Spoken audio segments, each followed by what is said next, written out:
أعوذ بالله من الشيطان الرجيم. Dalam satu kuliah, Ustaz Badri Shah Alamuddin Hafizahullah Ta'ala, semoga Allah memelihara beliau, ada cerita tentang bagaimana gabungan jalin di antara penduduk tanah besar Cina. Tuan-tuan tahu tanah besar China yang ada dekat luar daripada dia, maknanya penduduk China satu, tapi yang dibuat kajian ni bukan hanu, yang keluar daripada China duduk berselerak di seluruh dunia. Mereka ni ada sistem jalinan keuangan mereka ini dalam satu kajian yang dibuat tahun 2014 kalau tak silap saya. Mereka ini, siapa dia? Orang-orang Cina dari tanah besar Cina yang bekerja di luar daripada tanah besar Cina. Tuan-tuan faham kan? Mereka ini mengumpulkan keuangan mereka, harta mereka sebanyak, bukan RM lah, USD, sebanyak 3 triliun USD. Tuan-tuan, titik saya dulu, maaf, tanya saja. Orang Malaysia yang kerja luar daripada Malaysia kumpul berapa? Tak ada kira no. Masing-masing buat sendiri lah kot no. Tak apa, itu sesuatu yang kita nak fikir untuk jemaah hari ni. Sesuatu kita, maknanya kalau kita tak settlekan urusan kita di sini, sampai bila-bila benda tak selesai. Okey, penduduk besar negara China ramai, yang keluar pun boleh tahan juga, tapi tak seramai penduduk dia. Yang keluar daripada negara dia yang berapa kerat tu, mereka mengumpulkan kekayaan mereka sebanyak 3 triliun USD. Tuan-tuan, sekejap, saya tahu bila saya sebut triliun, tak semua orang dapat gambaran. Saya mudahkan kepada tuan-tuan bagi faham. Banyak tak banyak triliun tu, pertama, dalam kajian di negara kita, nombor triliun tak pernah diguna dalam pendidikan di Malaysia. Tak tahulah kalau tuan-tuan bisa kira sampai triliun masa sekolah dulu. Tak biasa, paling gagah pun ribu ya. Triliun ni banyak mana? Kosong dekat belakang ada 12. Maknanya kalau orang mereka kumpul kekayaan 3 triliun, maknanya 3 kosong kosong kosong kosong kosong kosong kosong kosong bilion kosong kosong kosong triliun USD, bersamaan equal dengan ringgit Malaysia sebanyak RM 12 triliun ringgit Malaysia. 12 kosong kosong kosong kosong kosong kosong kosong kosong kosong kosong kosong kosong tu memang nampak dengan gaji kita kosong tu nampak banyak, tapi berapa nilai dia? Saya simplify lagi kat tuan-tuan bagi tuan-tuan mudah tangkap. Sekiranya ketika zaman pentadbiran Datuk Seri Najib mentadbir negara kita, membentangkan bajet keuangan negara tahun 2017-2018 adalah sebanyak 282.6 bilion ringgit Malaysia. Dengan jumlah 12 triliun tadi, dia boleh jaga negara sebanyak 47 tahun. Nampak terbeliak tu, kira faham tak?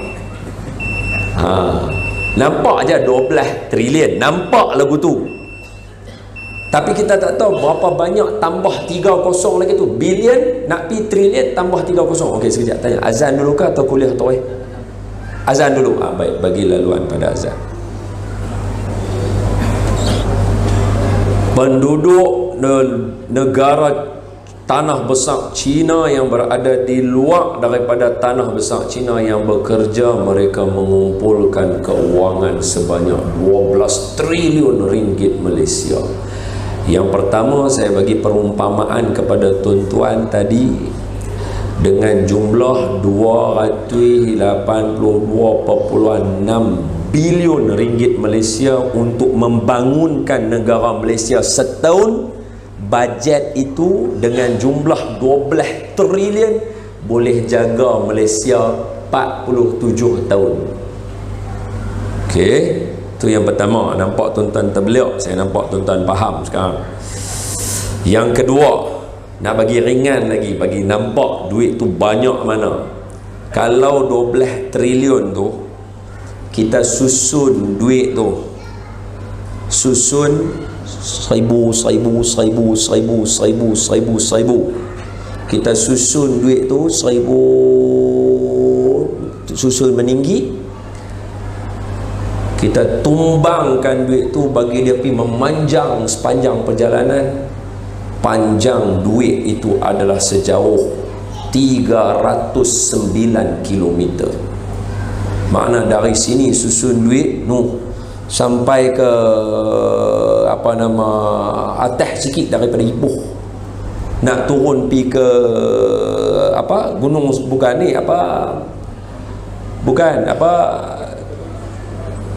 atas sikit sebelum sampai betul 390 Sungai Dua sampai atas kepada Perak Guntang apa atas.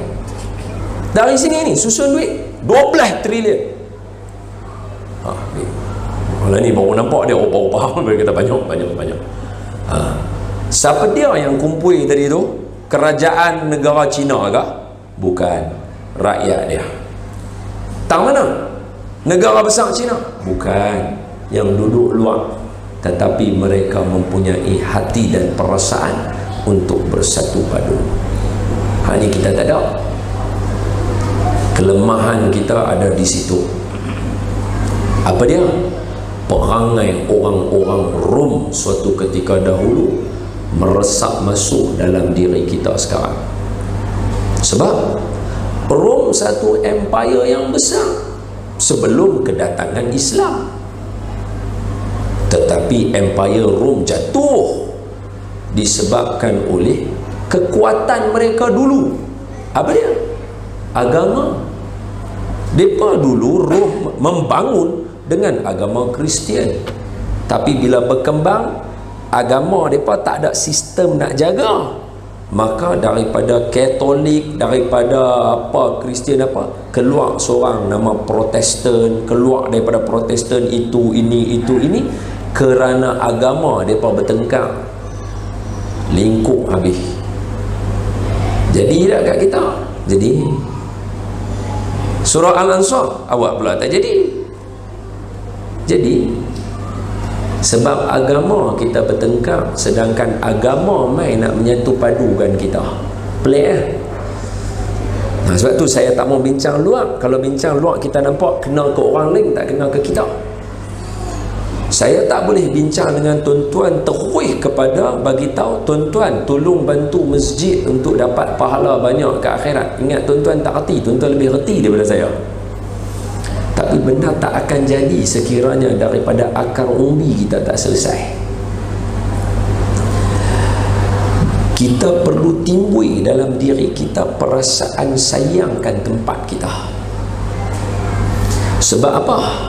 Sebab dalam satu hadis Nabi kama qala, Nabi biasa kata, masalul mu'min kamasalul muslim kamasalin nahli, ataupun bahasa lain kita kata al muslim kan nahli. Nahli binatang apa? Nahli ni lebah. Orang Islam adalah ibarat lebah. Pasal bila mana lebah ni dia buat sarang dekat satu tempat, dia buat sarang dekat dahan tu, dahan tu tak akan patah dengan sebab sarang yang mereka buat. Macam tu kita di mana kita bumi dipijak, di situ langit kita dijunjung. Tak kira lah kalau saya tanya, sajalah tanya dalam ni no, berapa ramai orang mak pak dia selanguk, dia pun selanguk. Tolong angkat tangan Ustaz.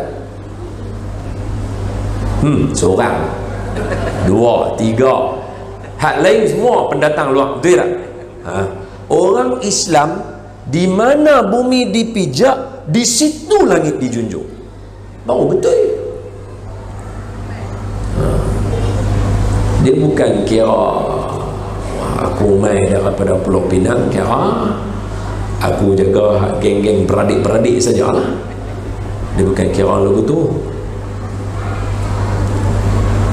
Sebab tu Nabi bagi perumpamaan, al-muslim kan nahli.